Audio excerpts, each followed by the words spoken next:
Dobar dan, ja sam Klara i moj zadatak da vas uvedem u događanje koje slijedi. Ove godine obilježavamo 100 godina prvog izdanja knjige Priče iz davnine. Prigoda je to da tom književnom biseru pridamo veću pozornost. Mi članovi pripovjedačke skupine usredotočili smo se na naslov i zapitali: o kakvoj davnini se tu zapravo radi? U kojem vremenu se događaju priče u pričama iz davnine? U svojoj autobiografiji autorica nam daje odgovor i kaže: bilo mi je nastojanje da uz skroz slobodnu intervenciju tih priča upletem nazive, likove i duh drevne hrvatske i općeslavonske mitologije, i to one koja je manje poznata. Za pojašnjenje trebalo je dakle posegnuti u slavonsku mitologiju. Učinili smo to i usredotočili se na likove. Neki od njih nose imena slavenskih bogova, kao Mokoš, Svarnić ili Strigor. No ono što nas je zaokupilo bila je povezanost likova s mitološkom trodilnom podjelom svijeta. Nebesnike, zemljike i podzemnike susrećemo u svakoj Ivaninoj priči. Da pojasnimo, svoje viđenje svijeta drevni Slaveni predočavali su kroz sveto stablo. Takvo stablo naziva se stablo svijeta i najčešće je to hrast ili vrh. U krošnji stabla žive nebesnici. Na najvišoj suhoj grani vidimo boga Peruna u liku orla, te njegove sinove Orliće i kukavicu mu kćer Maru. U podnožju i korijenu stabla svijeta žive podzemnici, duše onih. Njihov najmoćniji predstavnik je Veles, dlakava zmija, to je zmaj. Između krošnje i korijena, u deblu stabla svijeta smjestio se svijet ljudi. Jasno je da su ta tri svijeta nerazdvojno povezana. Likovi u pričama su također nerazdvojno povezani. Ljudima u život ulaze podzemnici i nebesnici, pomažu im i odmažu i svi zajedno grade priču. Takvim odabirom likova autorica je stvorila čvrsti ustroj priče i smjestila ga u samo stablo svijeta. Mitološki je to ogrtač koji nama čitateljima daje doživljaj tajanstvene davne davnine. A sada će vam se predstaviti neki Ivanini likovi iz 6 priče. Toliko ih je naime sadržavalo prvo izdanje ove knjige i pokušati vam pričarati duh drevne staroslavenske mitologije. Nadam se da ćete njihov trud nagraditi svojom pažnjom i vjerujem konačno naučiti.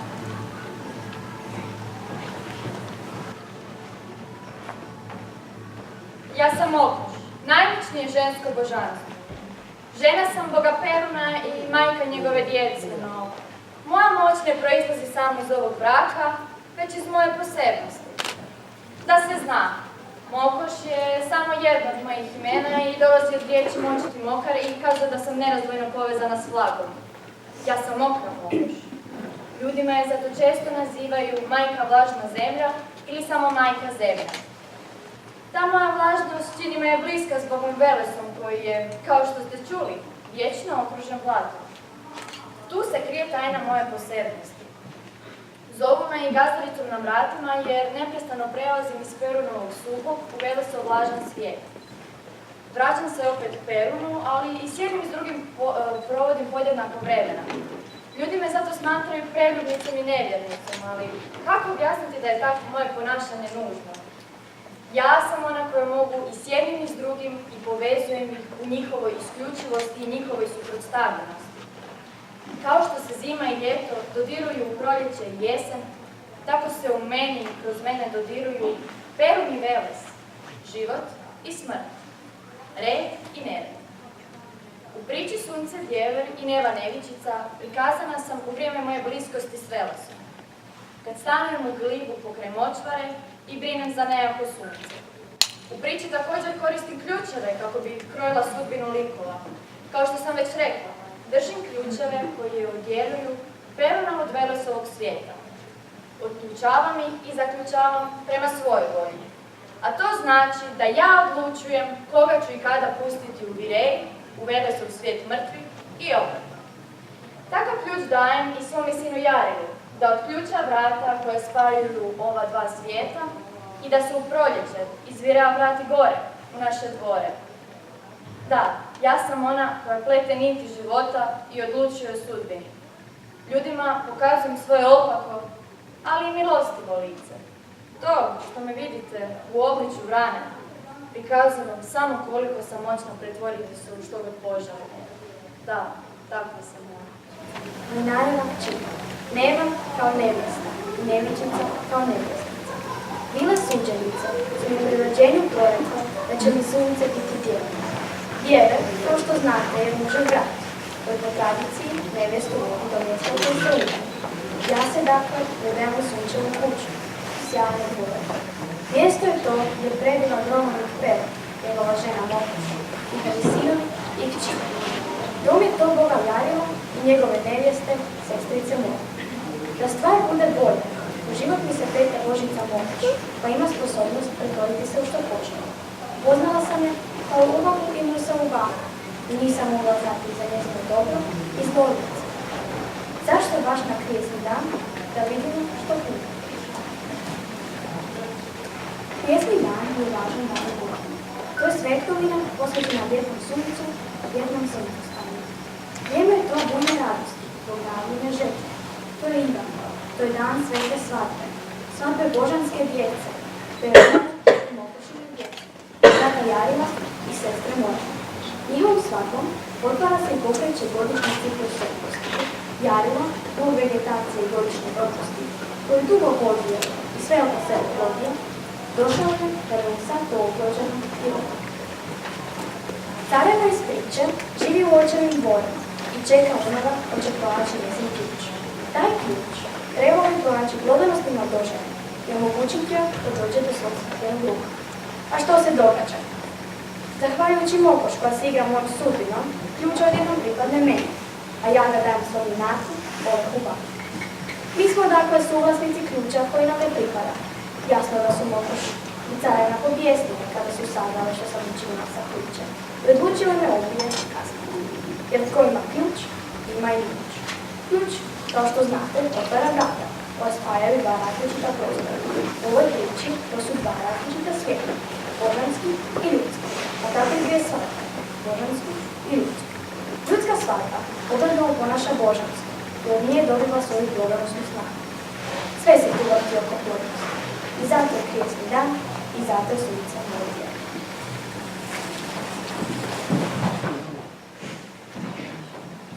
Ja sam Rutica, mudra djevojka koja je znala čuvati vrijednost i zato sam u sretnom braku s knezom Renom. Želim vam govoriti o našoj svadbi. Trebate znati sve što se događa u svijetu ljudi, već je viđeno u svijetu bogova, pa tako i svadba.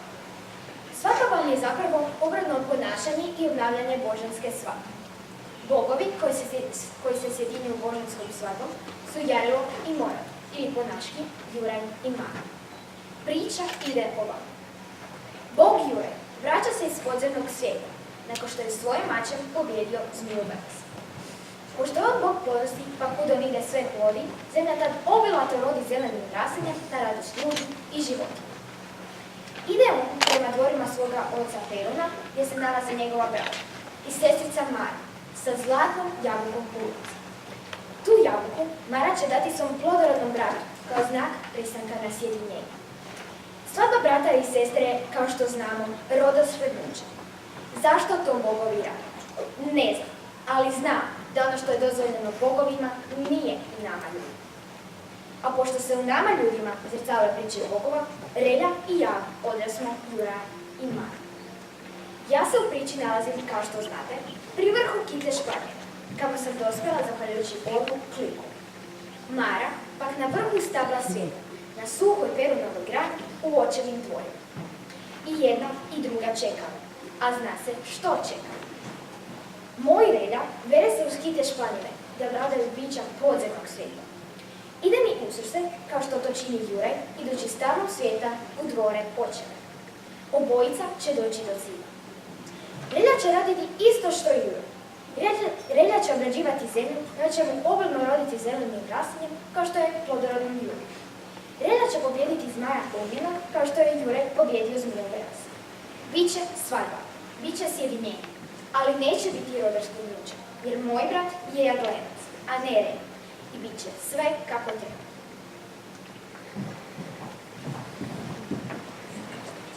Ja sam Zora djevojka. I zbog ovog djevojka mogli biste pomisliti da dolaze iz svijeta ljudi. No varate se ako ste to pomislili, jer ja sam neveznica. Istina nižeg ranga, ali neveznica. Ona sam koja svjetlo dižem na početku dana. Dani pa, kao što znate, idu jedan za drugim. Hode tako cijelu godinu dok ne opišu krug, a onda sve ispočetka. Kad godina mine, započinje nova godina, otvara se novi krug i kreće sve ponovno. Za to su zaslužne sile reda i nereda, predstavljene kroz sukob Peruna i Velesa i Božicu Mokoš u koju se oni dodiruju. Jasno, prije početka vremena postojala je božanska sila koja je sve to pokrenula, no ja je ne znam ime. Ja samo ukazujem na proticanje vremena kao hoda jednog dana za drugim. Ljudima koji se kreću između danas, jučer i sutra pomažu bića iz gornjeg i donjeg svijeta. Tako ja, nebesnica, pomažem Palunku da dođe kako je želio u podzemlje, do morskoga kralja. Želja je za njega pogubna, no ja nemam moć da utječem na izbor njegove želje. Ja samo pomažem da se ona ostvari. Palunkovoj ženi pak dolazi pomoć iz svijeta mrtvih. Ona predvođena ribom lubinom, zmijom orijaškom i pticom orijaškom prolazi kroz razna vremenska razdoblja kako bi opisala krug i vratila muža Palunka i svoje dijete u vrijeme kada su zajedno živjeli. I ja pomažem vjernoj ženi Palunkovi, dajući joj hitar dar kako bi morem plovila, hodila i vremenski krug opisala.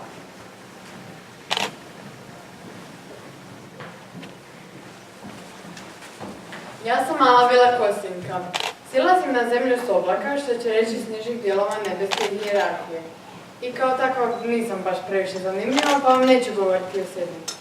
Neću vam govoriti ni o dragom Regoću s kojim sam podijelila nezaboravno iskustvo odlaska u podzemni svijet, ni o uzbuđenjima kroz koje smo prošli u srednjem svijetu, svijetu ljudi, gdje je Regoć zaustavio vodu zlovodu, a ja istrgala svoj veo i tako ostala bez svojih vilinskih moći. Ono o čemu vam želim govoriti su posebnosti mitskoga pripovjedanja kojeg u ovoj priči ima u izobilju. Kao prvu posebnost istakla bih kazivanje u oprekama, kao gore, dolje ili suho, vlažno. Ako je nešto gore, postaje jasno ako postoji ono dolje, zar ne? Na taj način razumijemo svijet u kojem živimo. Sjetite se Peruna koji je gore u krošći na suhoj grani i Velesa koji dole ulazi u korijenu stabla svijeta. Tako vam Regoć i ja gradimo priču i dobro se nadopunjujemo kroz našu oprečnost. Naprimjer, ja sam mala, a Regoć je velik. Ja sam znatiželjna, a on nezainteresiran. Ja hitra, a on spor. Ja dosjetljiva, a on pravi tupavko. Kao drugu posebnost mitskoga pripovjedanja izvojila bi cikličnost. Ciklus je drugi naziv za krug, pa govorimo o kružnom kretanju kroz vrijeme i prostor koje nas uvijek dovodi na početak. Naprimjer, dan ima svoje jutro, podne, večer, ponoć, pa opet jutro. Godina ima svoje proljeće, ljeto, jesen, zimu, pa opet proljeće. Ono što je započelo treba i završiti, zar ne? Tako je u priči Regoć. Sjetite se Regoća moćnu, studenu i ledenu silu kako drži zemlju zatvorenom i pustom. Doba je zime. Zatim je udara, otvarajući je i čuju se vode gdje šume. Doba je proljeća. Viri iz stoljetne šume i gleda dva zlatna polja, a u poljima djeci su kako igraju, a podalje nasipom ograđena voda zlovoda. Doba je ljeta. Poplava odnosi sve što ne valja porom, nerazumne ljude, a Regoć spašava djecu, ljudsko sjeme. Doba je jesen. Vraća se do svog legena da broji kamenje. Opet smo na početku. Doba je zime. Kao i u drugim pričama i u ovoj, mi likovi dolazimo iz triju svjetova.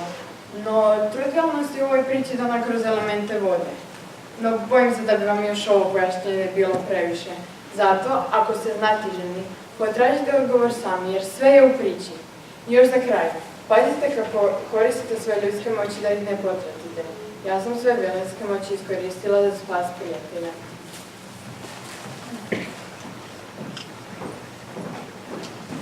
Toliko za danas od nas. Nadamo se da smo vas potakli na ponovno čitanje knjige Priče iz davnine. Oko ovog nastojanja potrudili su se učenici osnovne škole Otok iz Zagreba, a to su Lucija Soretković,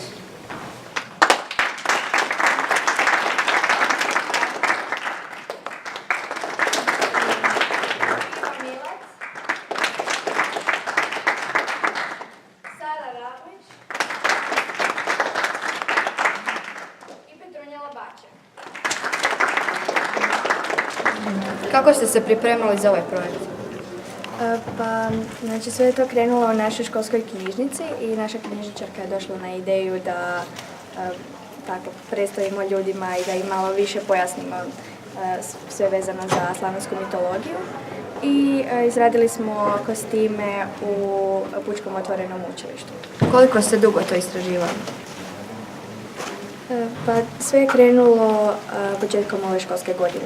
Izrađivali smo ih u Pučkom otvorenom učilištu i za to smo koristili sve materijale koji Nismo ništa kupovali. Da. Sve smo. Evo, na primjer, ono je vreća za krompir. I ovo isto. Ovo je gaza. Ovo je stara pregača. Ovo tu je od semfa.